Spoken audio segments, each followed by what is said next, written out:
And yes, so if I was IGN and I gave like a best of game of E3 show award, it would go to God of 4, or God of War Reboot, or God of War Viking, whatever you want to call it. The Sony conference just starts out with like this 3-minute overture of like an orchestra, like live music. Like that is how you do a show, Ubisoft. You don't have people come on stage and freaking dance in giraffe costumes.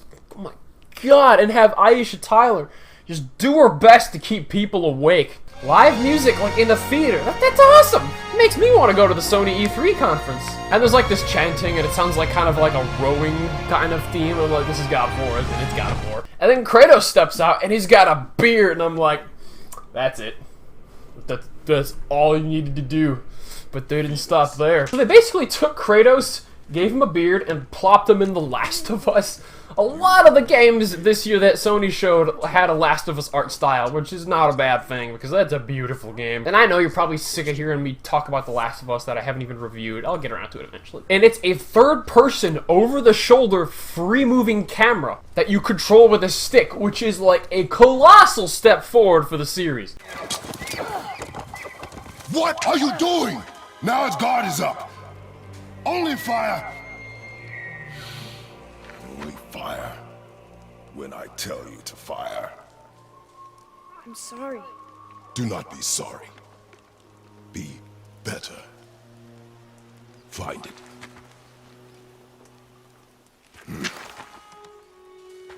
Find it.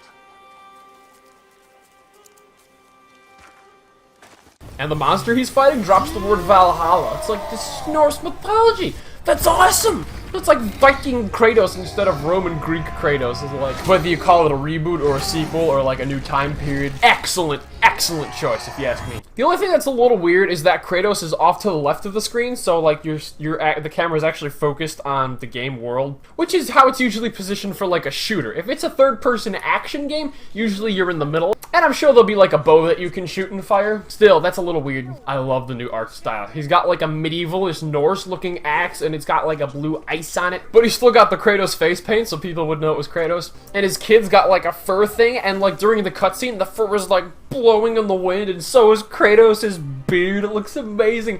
Tell me like, oh, it's a pre-rendered cutscene. It's like, yeah, I don't care. It looks awesome, and it was a virtually seamless transition between the gameplay.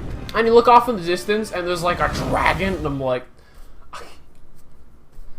don't spoil me. Don't spoil me, God of War. Don't spoil me. And I know I'm really hesitant to get hyped or excited for anything these days, because I don't want to be let down, but like, God of War looks good. It's exactly what I wanted. And on the screen, when it's like tracking plus 25 experience and like location discovered, gives me a very open worldy vibe. I mean, if you had just told me an announcement that the next God of War is going to be an open world game, I would have rolled my eyes. But with this art style and this kind of like almost complete genre shift of a game, I could absolutely see it working. I don't know about the tracking though. I don't want stupid needless hunting. Please just don't do the Far Cry hunting animals every 5 seconds. So I guess what's just most important is whether or not the combat is smooth and how good the story is. But very, very excited for God of War.